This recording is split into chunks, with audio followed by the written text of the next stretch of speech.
युक्तिकरण के विरोध में कांग्रेस का शिक्षा न्याय आंदोलन। पूर्व डिप्टी सीएम टी.एस. सिंहदेव के नेतृत्व में जिला कांग्रेस कमेटी ने डीओ कार्यालय का किया घेराव। काफी संख्या में कार्यकर्ता मौजूद रहे। पब्लिक के पैसे से वो वर्ग जो प्राइवेट स्कूलों में नहीं जा सकता है और पब्लिक के पैसे से उनको गुणवत्तापूर्ण शिक्षा मिलनी है, उसमें ये सरकार सेंध मार रही है और एक व्यवसायिक दृष्टिकोण अपनाते हुए अपने ऊपर शिक्षकों के तनख्वाह को कम करते हुए। प्राइमरी स्कूल में पढ़ने वाला व्यक्ति ये बता सकता है कि शिक्षकों को आप कम करोगे तो पढ़ाई के स्तर में प्रभाव पड़ेगा। आप कह रहे हो निजी स्कूल में अच्छी पढ़ाई होती है, निजी स्कूल में देखिए शिक्षकों की सेवा करने का काम को छोड़ करके व्यापारिक काम में लग गई है, पैसे बचाने के काम में लग गई है। जैसा कि अभी महाराज ने बताया कि इनको सेवा के काम में भी लाभ कमाने का। छत्तीसगढ़ में स्कूल शिक्षकों की पदस्थापना को लेकर चल रही युक्तिकरण नीति के खिलाफ अब कांग्रेस ने मोर्चा खोल दिया है। पीसीसी के निर्देश पर आज शुक्रवार को अंबिकापुर में पूर्व उप मुख्यमंत्री टी.एस. सिंहदेव और पूर्व कैबिनेट मंत्री अमरजीत भगत के नेतृत्व में कांग्रेस कमेटी ने शिक्षा विभाग डीओ कार्यालय का घेराव करते हुए जोरदार प्रदर्शन किया।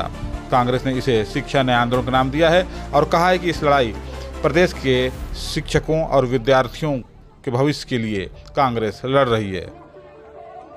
दरअसल कांग्रेस के द्वारा चरणबद्ध तरीके से प्रदेश भर में युक्तिकरण का विरोध किया जा रहा है, जिसके तहत आज अंबिकापुर में भी जिला कांग्रेस कमेटी के आह्वान पर कांग्रेस कार्यकर्ताओं के द्वारा शिक्षा न्याय आंदोलन के तहत एक विशाल रैली निकाली, जो शहर के मुख्य मार्गों से होते हुए अंबिकापुर के डीओ कार्यालय पहुंची, जहां कार्यकर्ताओं ने डीओ कार्यालय का घेराव किया।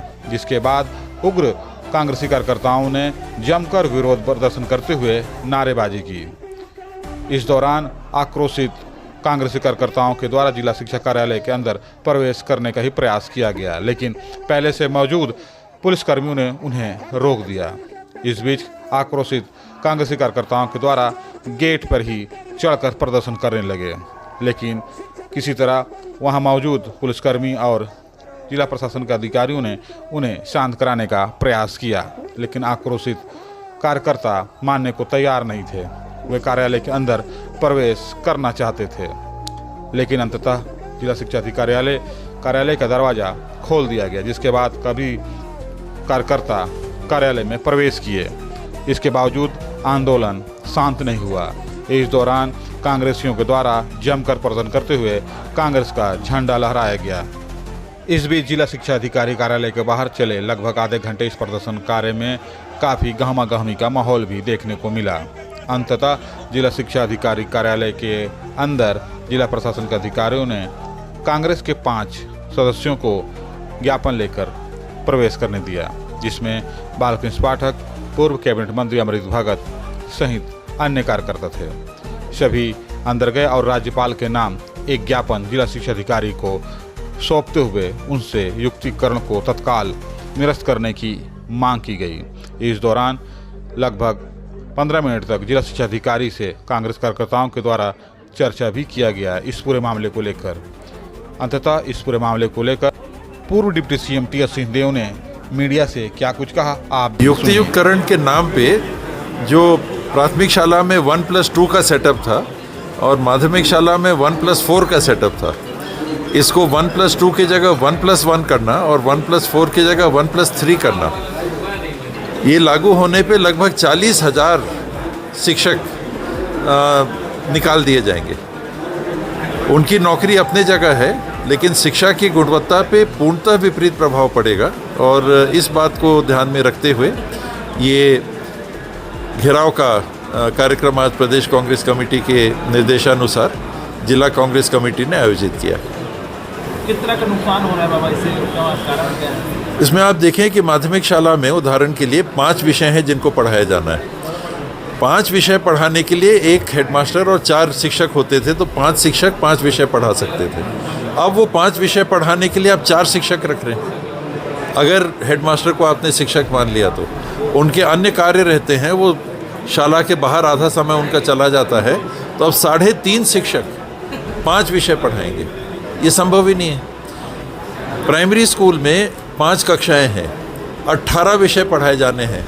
1+3 के सेटअप में अगर हेडमास्टर को हम माने कि वो पूरा टाइम पढ़ाने में देते हैं, तो 6 विषय एक टीचर के बीच में, हेडमास्टर और शिक्षक मिला के। अब 18 विषय, 3-3 पहली और दूसरी कक्षा के और 4-4 तीसरी, चौथी और 5वीं कक्षा के। अब ये 2 लोग, एक हेडमास्टर और एक शिक्षक, और हेडमास्टर का काम अलग, जो उसको ऑफिस का काम इत्यादि मध्याह्न भोजन से लेके लिखा पढ़ी अलग पढ़ाई के अलावा, यानी 1.5 शिक्षक 18 क्लास लेके, कैसे संभव है? बाबा, छात्रों के भविष्य के साथ किस तरह जी, वही तो उनके साथ विरोध उसी बात का है। विरोध हमारा प्राथमिक उसी बात का है। जो नौकरी जाएगी ये अपने आप में दूसरी बात है, पर प्रथम जो बात है, पब्लिक के पैसे से वो वर्ग जो प्राइवेट स्कूलों में नहीं जा सकता है और पब्लिक के पैसे से उनको गुणवत्तापूर्ण शिक्षा मिलनी है, उसमें ये सरकार सेंध मार रही है और एक व्यवसायिक दृष्टिकोण अपनाते हुए अपने ऊपर शिक्षकों के तनख्वाह को कम करते हुए ये पढ़ने वाले बच्चों के भविष्य के ऊपर कुठाराघात कर रहे हैं। इस बात का विरोध। क्या वजह मान रहे हैं कि युक्त करना पड़ रहा है सरकार को? क्या पैसे बचाना, पैसे बचाने के अलावा और कुछ नहीं है। इन्होंने जो योजनाएं ली हैं, सक्षम तौर पे ये सरकार चल नहीं पा रही, राजस्व के संसाधन जुटा नहीं पा रही। अब हमको पैसे बचाने हैं तो पैसे कैसे बचाएंगे? आप अस्पतालों में दवाई मत खरीदिए, अस्पतालों में नर्स भर्ती मत करिए, अस्पतालों में आप डॉक्टरों की भर्ती मत करिए, पैसे बच जाएंगे। आप स्कूलों में शिक्षकों की भर्ती मत करिए, पैसे बच जाएंगे। तो क्या सरकार का काम एक व्यवसायी के रूप में पैसे बचाने को देखना है कि सेवा आपको देना है? आपको शिक्षा की सेवा देना है, आपको स्वास्थ्य की सेवा देना है और आपको गुरुजन उपलब्ध करा के बच्चों के बेहतर पढ़ाई को सुनिश्चित करना है। ये सरकार का दायित्व है और इसके लिए उनको पब्लिक ने चुना है और टैक्स के पैसे सरकार के हाथ में दिए हैं कि हमारी आप देखभाल करो, हमारे बच्चों की देखभाल करो। कुल मिलाकर सरकार के पास पैसे नहीं है तो इसी वजह से युक्ति और कोई कारण हो ही नहीं सकता, और कोई कारण हो ही नहीं सकता सेटअप को कम करने का, क्योंकि ये तो कोई भी प्राइमरी स्कूल में पढ़ने वाला व्यक्ति ये बता सकता है कि शिक्षकों को आप कम करोगे तो पढ़ाई के स्तर में प्रभाव पड़ेगा। आप कह रहे हो निजी स्कूल में अच्छी पढ़ाई होती है, निजी स्कूल में देखिए शिक्षकों की संख्या कितनी है, कितने शिक्षक रहते हैं प्राइमरी में, कितने शिक्षक रहते हैं मिडिल स्कूल में, उनकी तुलना कर लीजिए। तो आप ढकेल रहे हैं पब्लिक को कि एक तो टैक्स तो देते रहोगे आप उतना जितना दे रहे हो, उसमें कोई कमी नहीं होनी, अब ऊपर से एक और टैक्स लगेगा कि प्राइवेट स्कूल में जाके पढ़ाई करो, वहाँ पर बच्चों की फीस दो। बच्चों पर इस देश में शिक्षा के विस्तार के लिए शहर से लेकर के गांव तक स्कूल खोलना और शिक्षकों का भर्ती करना, सेटअप स्वीकृत करना, इतने आज़ादी के इतने साल में इस सेटअप को बनाने में लगे, गांव-गांव तक स्कूल खोलने में। सरकार अभी जब भारतीय जनता पार्टी की बनी तो एक झटके में सब स्कूल बंद कर रही है, मास्टरों की छटनी कर रही है, युक्तिकरण के नाम पर लोगों को परेशान कर रही है। जनता जिस काम के लिए उनको चुनी थी उसको छोड़ करके जनता को परेशान करने वाला काम ये सरकार कर रही है। जनता इसको बर्दाश्त नहीं करेगी, सब जगह इसका विरोध हो रहा है। उसी के तारतम्य में आज यहाँ पर हम लोग सब एकत्रित हुए हैं।